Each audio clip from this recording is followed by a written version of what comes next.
Hi and welcome to session 4 in the Back to Swimming session, where we're trying to build you back up to swimming after that long coronavirus layoff. Do remember that this is a series, so you need to subscribe and hit that notification bell. Also, if you like the video, if you like what you're seeing, why not hit the like button?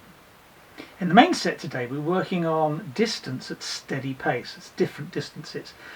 We're going to do 3 sets of those, and we're going to really cement in that steady swimming. But we're also this week heading back into the speed element of swimming, so that should test your speed juices as well. In the drills, we're looking for really good form, working on the catch and also working on your distance per stroke. So that's what we're going to be doing this week. Let's get to it. As always, we start with the warm-up, and today I'm suggesting that you start with a single 400-meter swim done as 50-meter front crawl, 50-meter backstroke.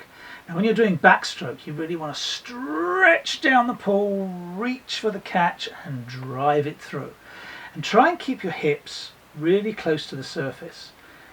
And a way to really do backstroke well is to kick up to the surface, not just kick, but literally kick your feet up to the surface, and you should feel your whole body on the surface in a streamlined position.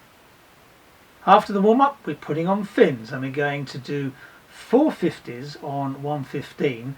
We're doing what we call the pointed arm drill. Now this is really trying to develop a good catch, but you haven't done this before in this series, so we're going to just go to the computer and explain what that is.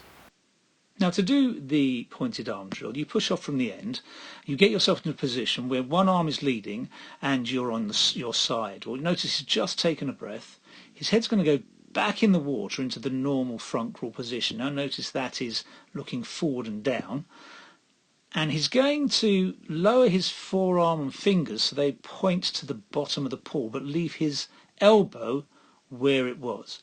Now you can see his elbows where it was by his pointing his fingers directly to the bottom of the pool, and that gives him an absolutely wonderful catch position.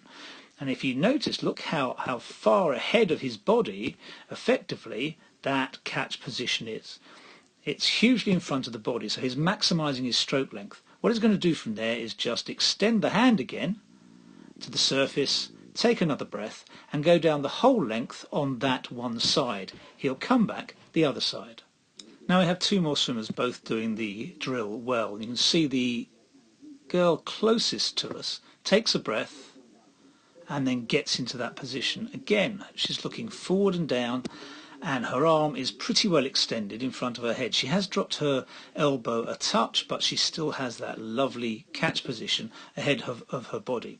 Now with this drill, as you turn in and go into that position, you will probably come back to a flatter position. You can see this girl's hips rotating this way as she gets into that position. For a lot of people, it's very difficult to get to the position on your side, so don't worry if you tend to flatten out as you get into that really good position.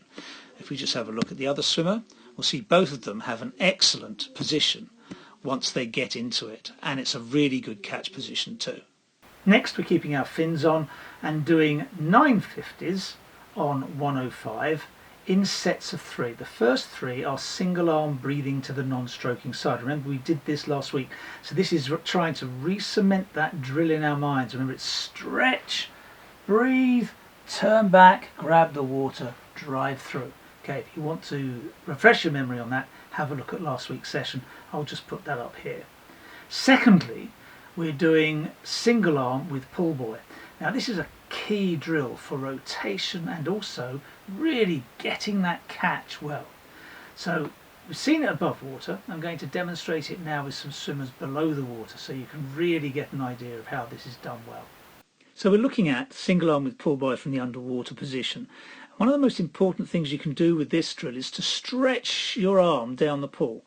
So effectively this swimmer is pushing their shoulder forward and rotating to the opposite side. So she's effectively rotating that way to get a maximum reach she possibly can down the pool.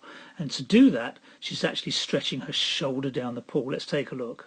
Stretch, stretch. And you can see that stretch of the shoulder, then the catch. She's giving herself time. And then she breathes at the end of the stroke. And that arm is actually accelerating backwards all the time, so it doesn't slow down from the moment it starts to the moment it finishes. She's actually getting faster and faster. So it's stretch and rotate to the opposite side. Looking at another girl here, she's got an even more pronounced stretch. You can see that stretch as she comes in the water there. Stretch, catch, drive through, breathe. And that's how the whole drill should actually be done.